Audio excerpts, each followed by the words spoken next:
Tėvas yra miręs Vilniuje 916 metais. Ir mano motina irgi, kalbėsiu apie motiną. Abudu rasų kapinėse yra. Tenais yra įrašas Lietuvos vaidyla, Gabrielius Landsbergis Žemkalnis, gimęs tada ir tada.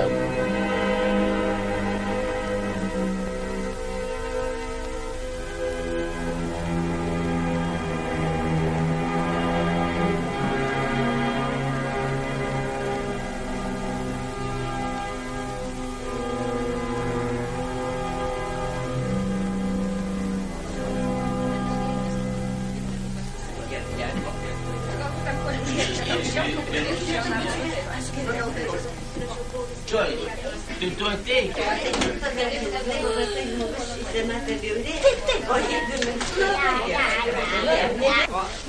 O čia, tik tai pažiūrėkit, kad išeina.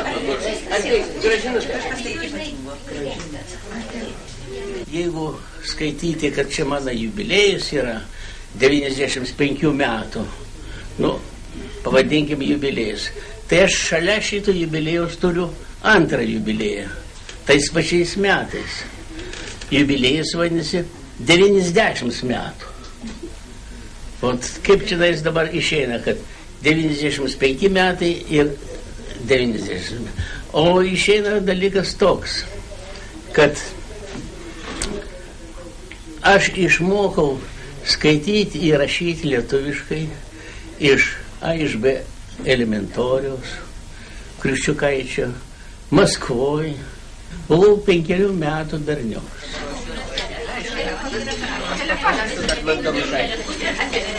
Australija. Kas? Iš Australijos. Klausyk, kaip tu gyveni? Kaip? Dieną praleidžiu. Dabar visi labai gražiai suvažiavom. Didelis mūsų būrys. Nieko, tai manai mūsų filmuoja visą mūsų filmą, viską. Čia labai įdomus dalykas pasidaro. Galbūt ir kada nors pamatysi tą filmą. Nes, žinai, nusifilmavom draugė su visą mūsų australišką šeimą. Tu žinai, ta didelė nuotrauka. Tai mes visi draugė sugriuvom. Vytautas Landsbergis Žemkalnis, lietuvių tarybinis architektas, dramaturgo Gabrieliaus Landsbergio sūnus. 1925 metais baigė Romos aukštąją architektūros mokyklą. Pagal architekto projektus daug pastatyta Kaune, Panevėžyje, Šiauliuose, Biržuose. 1939–44 Vilniaus miesto vyriausiasis inžinierius ir architektas. Vadovavo Vilniaus generalinio plano sudarimui. Iš lietuviškosios tarybinės enciklopedijos. Iš Vytauto Žemkalnio atsiminimų.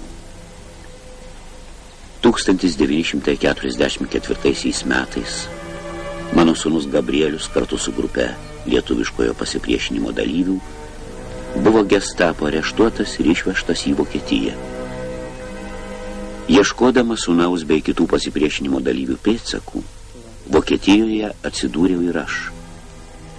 Po karo dėsčiau Miuncheno tarptautinėme universitete, gyvenau ir dirbau Melburne. Australiją aš negaliu nusiskųsti, bet vis mane traukia čia. Ir galų galiu, pagalvojau savo, jeigu aš dar galiu Australiją, jeigu mane neišvaro ir dar australiečiai naudojasi mano paslaugomis, mano profesijos, tai reiškia, aš ką nors dar vertas esu, tai atiduokė savo tą, ką turiu, vadinasi, Lietuvai. Aš tam, kad, vadinasi, gauti leidimą grįžti į Lietuvą, aš turėjau savo kurikulum vitae parašyti, aiškiai. Aš, vadinasi, neišvengiau, aš parašiau, kad aš ne tik esu Lietuvos kariuomenės savanoris, bet aš turiu apdovanotas, vadinasi, savanoris, vadinasi, aš Vyties ordiną turiu, vadinasi. Aš dalyvau mušiuosi prieš Raudonąją armiją, prieš Pilsudskininkus, Lenkus, prieš Vokiečius. Aš buvau aktyvus dalyvis karo laikais Lietuvos nepriklausomybės. Aš nenuslėpiau, aš rašiau taip, kaip buvo. Ir nepaisant to, kad aš opozicionierius, man ir architektų nusipelnusių architektų vardą davė. Aš turiu pensiją, kad ir nedidelė, bet nesvarbu. Va, ir žinai, ir mane, vadinasi, aš labai susidraugau su mūsų, vadinasi, architektais, tarybiniais architektais, su architektų sąjunga. Nu, vienu žodžiu, aš atvažiavau namo. Dar likučių savo šeimos šiek tiek radau, vadinasi. Va.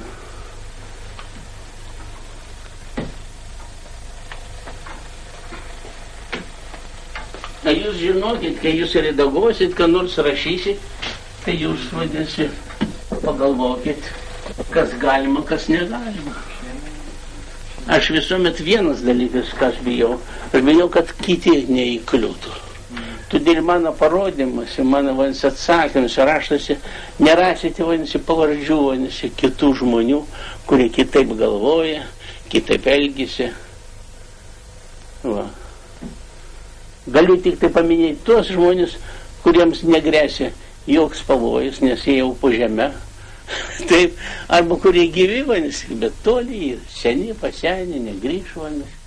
Šitas guli Rasų kapinėse, o šitas Kudirkos Naumis, tai kapas yra Vinco Kudirkos. Su mano šeima aš jūs supažindinsiu šiek tiek, su Jablonskiu. Dabar Jablonskis, uošvis, jo vyresnioji duktė Ona, akių gydytoja Landsbergienė, tai yra mano žmona, o čia jos portretas yra. O čia, šitoj pusėje. 1894 metų Mintaujoj, vadinasi. Tai buvo varpininkų suvažiavimas tais metais Mintaujoj, pas Jablonskį, vadinasi. Kur mano tėvas atvažiavo iš Joniškį su savo žmona, Česlava, su mano motina ir su manim. Aš dar, vadinasi, buvau apie dviejų metų. Ir aš dalyvavau krikštynuose, savo būsimos žmonos krikštynuose. O mūsų apvesdino kunigas Tumas. Tai baisiai įdomi nuotrauka, kad tenais yra Kudirka, Jablonskis, mano uošvis, kunigas Tumas. Tai pas man, tai čia pasakys, labai aš turtingas esu visokiais prisiminimais ir atsiminimais. Tik to, kad aš tokiame laikotarpėje gimiau ir augau, kuomet intensyvi kova buvo dėl spaudos laisvės.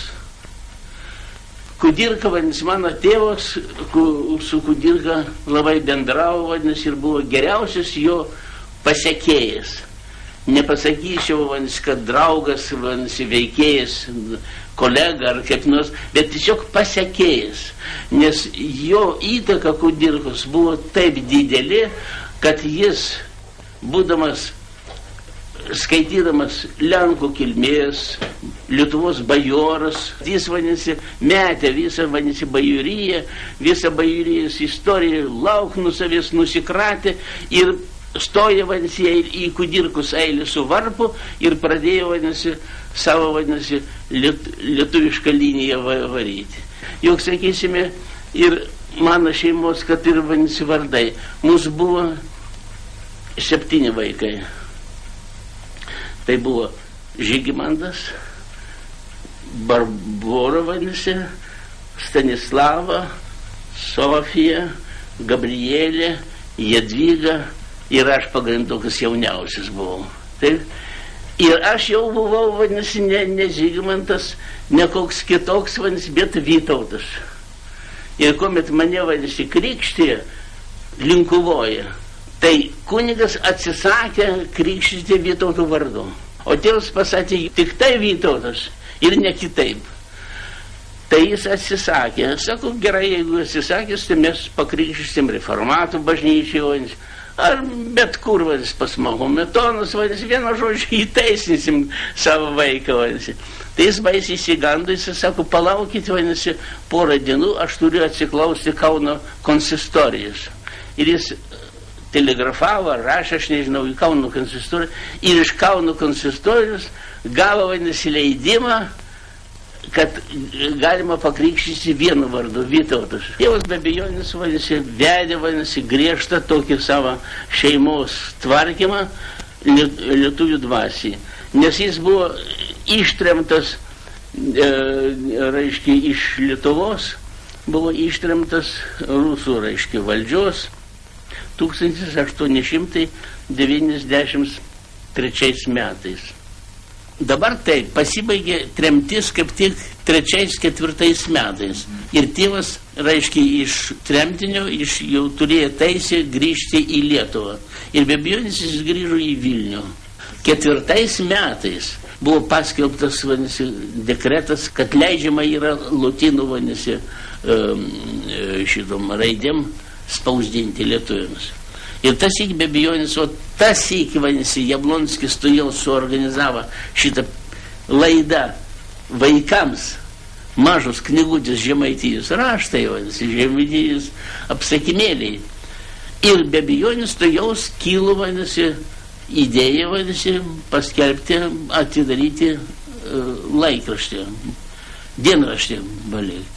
Tai jūs pagalvokit, sakysim, nuo 20 gegužės iki gruodžio mėnesio, per tokį mažą laikotarpį, buvo, vadinasi, ir spaustuvė pastatytas, ir redakcijos sudarytas, ir pirmas laikraštis 1904 metais, gruodžio 9, naujų stilių gruodžio 22, išėjo Lietuvos žinios, Vilniaus žinios.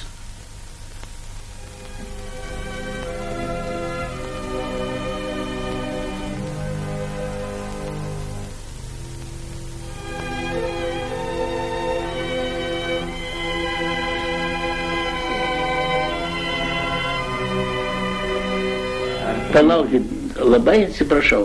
Žinote, aš 2 minutės prieš tai buvau ten.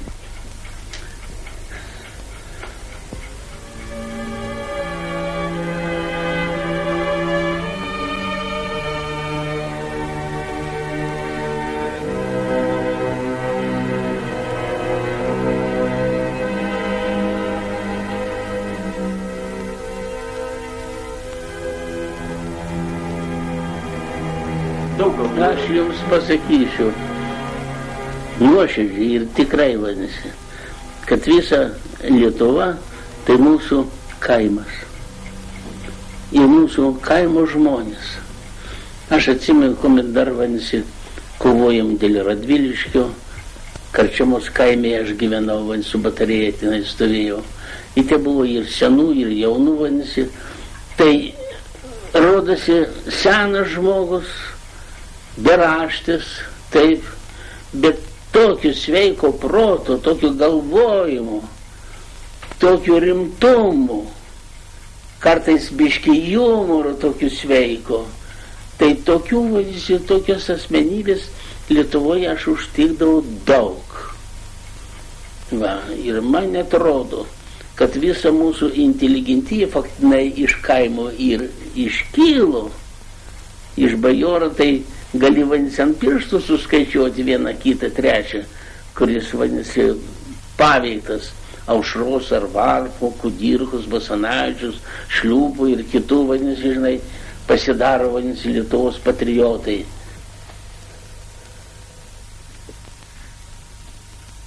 Dalykų priklauso, vadinasi, ir aikštės, vadinasi, sprendimas.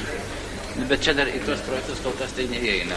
Tai turi įeiti, viskas draugė turi įeiti. Čia kompleksas yra viso, vadinasi, visos tos teritorijos. Mes negalim atskirai šitą svarstyti, atskirai šitą, tai nesąmonė. Čiagi viena istorinė teritorija, kuria turi būti kompleksiškai sprendžiama. O ne paskirai, sakysim, čia vienas pas, čia kitas, čia trečias ir taip toliau. Yra toks nedarnumas, kuris su laiku sudaro labai didelis materialinis nuostolis valstybėje. Ir tautai be abejonės pirmona eilė. Aha, o tai man dabar labai aišku yra. Reiškia, čia yra ašis.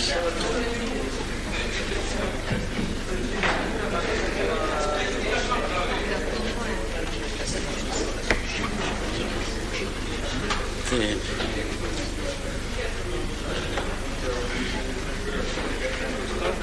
Šitą ašis atsiėmė šitą pastatą. Tas pastatas gali būti labai gražus, gali būti labai, net vadinasi, gali būti ir patogus, ir planiai, ir viskas. Bet nejaučia vietoje. Ar čia archeologija daryta? Čia ne jo vieta, paskui mes vieną dalyką neužmirškim, kad vadinasi kačarga, tai irgi yra vadinasi mūsų vadinasi turtas. Tiesa, po žemę vadinasi, mes jos neturim, bet istorinis tai mūsų turtas yra. Ir su šitų turtu reikia skaitytis vadinasi. Kodėl mes turime pradėti vadinasi nuo šitų dalykų, ignoruojant kačargą, ignoruojant Subačiaus vartus, ignoruojant vadinasi šitus pranciškonų vartus, kuriuos galima puikiausiai šiandien atstatyti ir jų istorinė vieta yra tiksli ir vadinasi dokumentacija yra ir istorinis. Mes turime visas medžiagas, mes galim vadinasi tos bokštus, tos vartus atstatyti. Mes galim tą dalyką padaryti.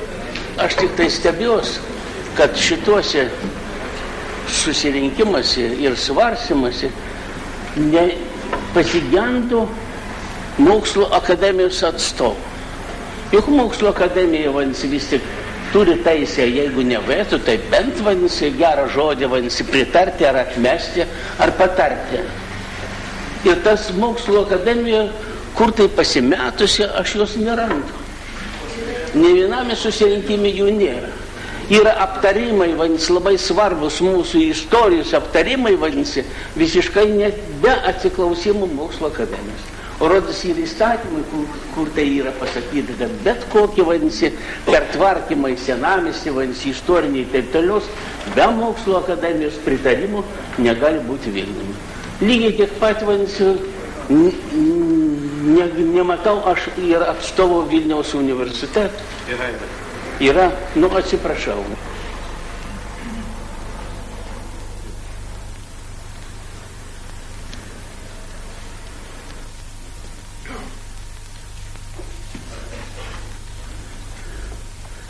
Vis tiek reikia vis tik atsižvelgti į praeitį. Be praeities nėra ir ateities. Praeitį reikia pažinti, reikia tą praeitį rasti toj praeitį, kas gera yra, kas bloga yra, nu blogas stengtis, kad tas blogis būtų sumažintas, pamažintas, panaikintas blogus, kas neįmanoma yra visiškai vadinasi, organiškai neįmanoma pakeisti. Jeigu kalbi ką nors, gerai kalbi vadinasi, gerai su žmogu elgiesi vadinasi, jį neužgauni ir viskas, tai visas tas dalykas niekur nežūna. Jis erdvėj gyvas yra dalykas. Tai? Va. 1939 metais vokiečiams užpuolus Lenkiją man pasidarė aišku, kad to paties sulauksime ir mes Lietuvoje. Protesto vardan prieš tokį nesiskaitimą su kitomis tautomis ir smurtą nutariau pasikeisti savo vokišką pavardę. Kadangi mano tėvas Gabrielius Landsbergis nuo Vinco Kudirkos varpo laikų pasirašinėdavo Žemkalnis, tai ir aš nuo 1939 metų Žemkalnis. Vytautas Žemkalnis. Niekas, nei žodis, nei vardas, nei poelgis nedingsta. Nedings tol, kol gyva erdvė, kol gyvi ainiai tebeturintys teisę į savo gimtąjį žodį, šventus vardus, didžius savo protėvių poelgius.